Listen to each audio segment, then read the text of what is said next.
தமிழடியான் சொந்தங்கள் அனைவருக்கும் வணக்கம். தன்னுடைய சிறப்பான ஆணித்தரமான உரை மூலம் மீண்டும் ஒரு தடவை கவனத்தை ஈர்த்திருக்கின்றார் பாராளுமன்ற உறுப்பினர் மருத்துவர் அர்ச்சுனா ராமநாதன் அவர்கள். அது குறித்த செய்திகளை பார்க்க இருக்கின்றோம். அத்துடன் அரசியல் கைதிகளை விடுவிப்பது சம்பந்தமாக நீதி அமைச்சர் முக்கியமான ஒரு கருத்தொன்றை சொல்லியிருக்கின்றார்.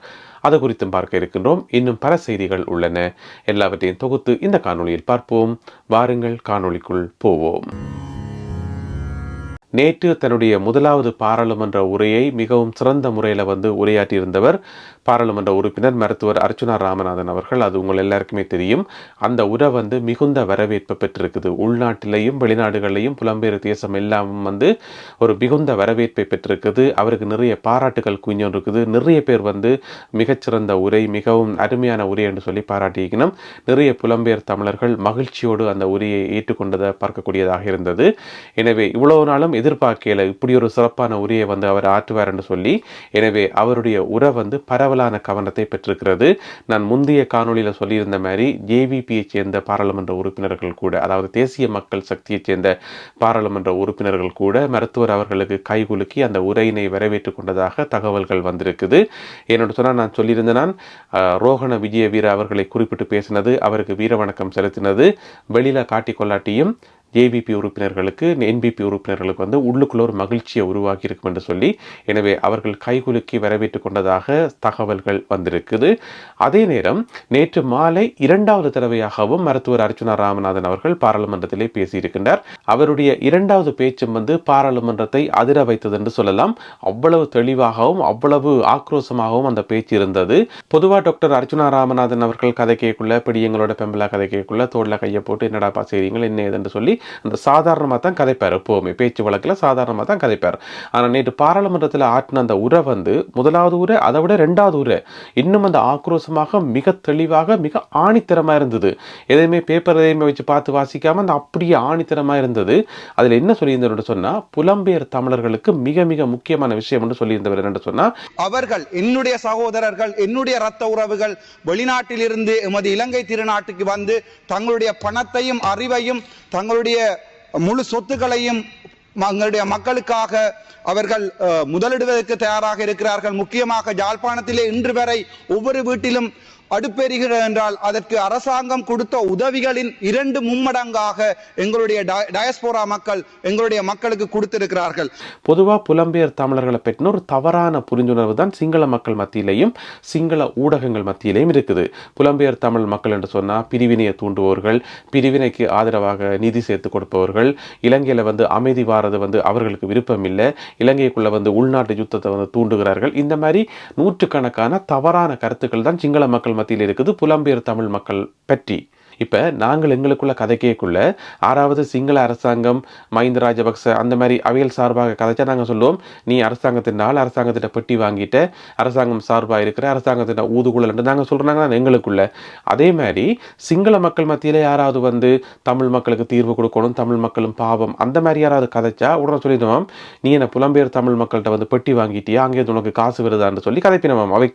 அவைக்குள்ள நாங்கள் எங்களுக்குள்ள கதைக்கிற மாதிரி அவையில் தங்களுக்குள்ள கதைக்கிறதாம்.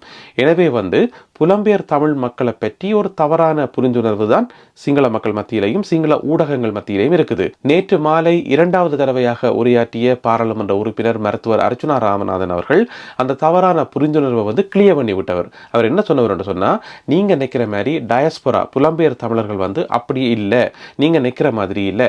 அவர்கள் யார்? எங்களோட மண்ணிலிருந்து போன, எங்களுடைய தாயகத்திலிருந்து போன எங்களுடைய சகோதரர்கள் தான். அவர்கள் இந்த நாட்டு மேல மிகுந்த பற்றும் பாசமாக இருக்கிறார்கள். இங்க எங்களுடைய மக்களுக்கு உதவி செய்யறதுக்கு தயாராக இருக்கின்றார்கள். அவர்களுடைய நிதி வளம் இங்க பயன்படுத்தப்பட்ட சரியான முறையில் இங்க நிறைய அபிவிருத்திகளை செய்ய முடியும். ஆனா இங்க ஒரு தவறான புரிந்துணர்வு தான் இருக்குது டயஸ்போரா பற்றி என்று சொல்லி அதை தெளிவா அக்குவேறு ஆணிவரா தெளிவா விளங்கப்படுத்தினவர். என்ன பிரச்சனை சொன்னா, அவரை கதைக்க விடுறாங்களா, நிறைய நேரத்தை கொடுக்கணும் இல்லை, ஒரு கொஞ்ச நேரம் தான் இருக்குது, அதுக்குள்ள மலமலன்னு தன்னால முடிஞ்ச வரைக்கும் தெளிவா சொல்லியிருக்கார் மருத்துவர் அர்ச்சுனா ராமநாதன் அவர்கள்.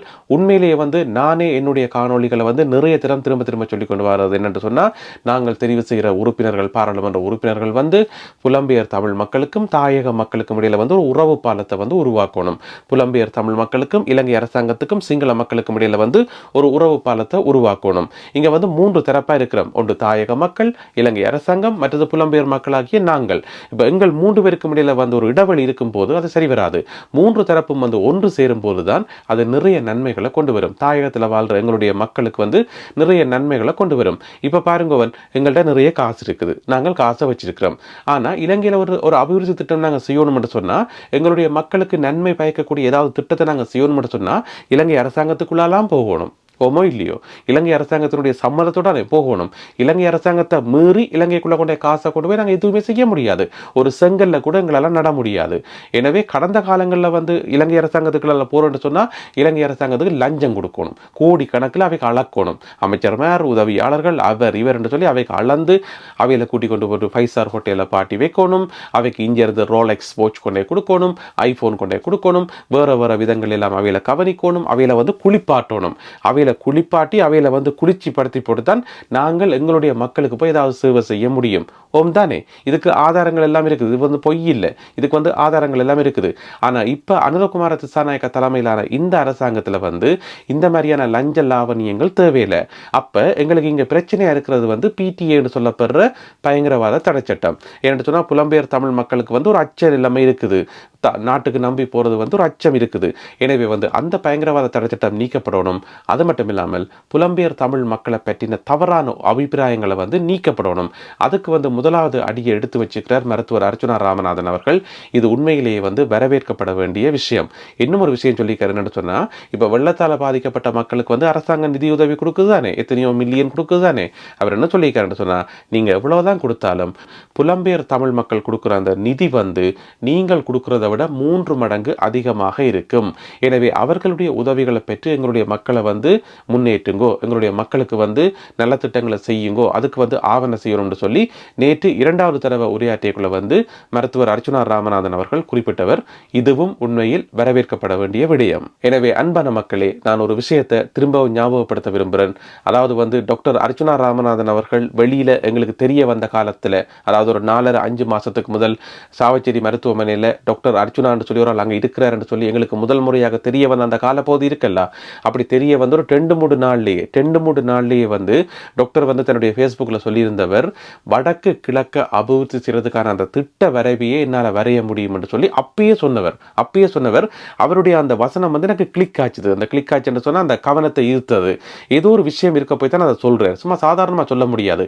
வடக்கு கிழக்குக்கான அபிவிருத்திக்கான அந்த திட்ட வரைவை என்னால் வரைய முடியும் என்று சொல்லி சாதாரணமாக சொல்லிவிட முடியாது. எனவே அதை வந்து நான் என்னுடைய காணொலிகளை வந்து 2-3 தடவை ரிப்பீட் பண்ணி சொல்லியிருக்கிறேன். டாக்டர் இந்த மாதிரி சொன்னவர் என்று சொல்லி. எனவே அன்பான மக்களே, டாக்டர்கிட்ட வந்து நிறைய பொட்டன்ஷியல் இருக்கு, அதாவது வந்து நிறைய விஷயங்கள் இருக்கு அவர்கிட்ட. இனிதான் நிறைய விஷயங்கள் வெளியில வரும். எனவே அவர் வந்து புலம்பெயர் மக்களையும் தாயக மக்களையும் இலங்கை அரசாங்கத்தையும் சரியான புள்ளியில இணைப்பாராக இருந்தால், சரியான ஒரு இணைப்பு பாலத்தை உருவாக்குவாராக இருந்தால், அதனுடைய இறுதி நன்மை தாயகத்தில் வாழ்ற எங்களுடைய சொந்தங்களுக்கு தான் போய் சேரும், எங்களுடைய உறவுகளுக்கு தான் போய் சேரும். ஏன்னு சொன்னா, வெளிநாடுகளில் இருக்கிற நாங்கள் வந்து அவங்க நெச்சு கொண்டிருக்கிற மாதிரி இந்த பிரிவினையை தூண்டுறது, பிரச்சனையை கிளப்புறது இல்லை எங்களோட நோக்கம். ஏன்னா நாங்களும் இங்கே நிம்மதியாக வாழணும், எங்களுடைய உறவுகளும் அங்கே நிம்மதியாக வாழணும். இந்த பிரச்சனை வந்து தீர்க்கப்பட்டுட்டா எல்லாருமே நிம்மதியாக வாழலாம். அதோட எங்களுடைய உறவுகளுக்கு உதவி செய்யறதுக்கு நாங்கள் எவ்வளவு தயாரா இருக்கிறோம் எங்களோட காசுகளை அள்ளி கொடுத்து எங்களுடைய உறவுகளை வந்து காப்பாற்றுறதுக்கு. ஆனால் இவ்வளோ காலம் வந்து தவறான முறையில் அந்த காசுகள் பயன்படுத்தப்பட்டு எங்கெங்க எல்லாமே போனதை தவிர சரியான காசு சரியான இடத்துக்கு போய் சேரையில்லை. இப்போதான் அதுக்கான புள்ளியே ஆரம்பிச்சிருக்குன்னு சொல்லலாம். எனவே டாக்டர் அர்ச்சுனா ராமநாதன் அவர்கள் இன்னும் நிறைய பணிகள் ஆற்ற வேண்டியிருக்குது. அவரால் முடியும். எனவே தயவு செய்து அவர் இன்னும் நிறைய செயல்படணும், நிறைய திட்டங்களை வகுத்து சரியான விஷயங்களை வந்து அவர் கொண்டு போகணும்ன்றது என்னுடைய வேண்டுகோள். அரசியல் கைதிகளை விடுவிப்பது சம்பந்தமாக முக்கியமான கருத்தொன்றை சொல்லியிருக்கின்றார் நீதி அமைச்சர் ஹர்ஷன நாணயக்கார அவர்கள். நேற்று பாராளுமன்ற உறுப்பினர் சாணக்கியன் அவர்கள் எழுப்பிய கேள்வி ஒன்றுக்கு பதில் வழங்கும் போதுதான் அவர் ஒரு முக்கியமான கருத்து சொல்லியிருக்கார். என்று சொன்னால், அரசியல் கைதிகள் மற்றது நீண்ட காலமாக சாட்சியங்கள் எதுவுமே இல்லாமல், விசாரணைகள் எதுவுமே இல்லாமல் தடுத்து வைக்கப்பட்டிருப்பவர்கள், இவர்கள் எல்லோரையும் விடுவிப்பதற்கு நாங்கள் தயாராக இருக்கின்றோம். தயவு செய்து எங்களுக்கு ஒரு 2 மாதம் டைம் தாங்கோ, நாங்கள் எல்லா ஃபைல்களையும் விசாரித்து நாங்கள் அவர்களை விடுதலை செய்யறதுக்கான முயற்சி எடுக்கிறோம், 2 மாச டைம் தாங்கன்னு சொல்லி டைம் கேட்டிருக்கிறார் நீதி அமைச்சர் ஹர்ஷன நாணயக்கார அவர்கள். இது உண்மையிலேயே வரவேற்கப்பட வேண்டிய ஒரு விஷயம். தயவு செய்து நீண்ட காலமாக சிறையில் வாடுற எங்களுடைய உறவுகள் விடுதலை செய்யப்பட்டால் அது கூட எங்களுக்கு ஒரு மகிழ்ச்சியான விஷயம்தான். அதை விட ஒரு மகிழ்ச்சியான விஷயம் இருக்கவே முடியாது. எனவே நீதி அமைச்சரும் ஜனாதிபதி அவர்களும் இதற்கான நடவடிக்கையை சரியான முறையில் எடுத்து அவர்களை விடுவிக்கணும். எனவே அவர்கள் எல்லோருமே விடுதலை செய்யப்படணும் என்றுதான் எங்களுடைய விருப்பம். நீதி அமைச்சர் கேட்டுக்கொண்டது மாதிரி 2 மாச டைம் எடுத்துக்கொள்ளட்டும், பிரச்சனை இல்லை. அதுக்கு பிறகு எல்லோரையும் விடுதலை செய்தால் அதை விட மகிழ்ச்சியான விஷயம் வேறு எதுவுமே இருக்க முடியாது. மீண்டும் மற்றும் ஒரு காணொளியில் உங்களை சந்திக்கின்றேன். அதுவரை நன்றி, வணக்கம்.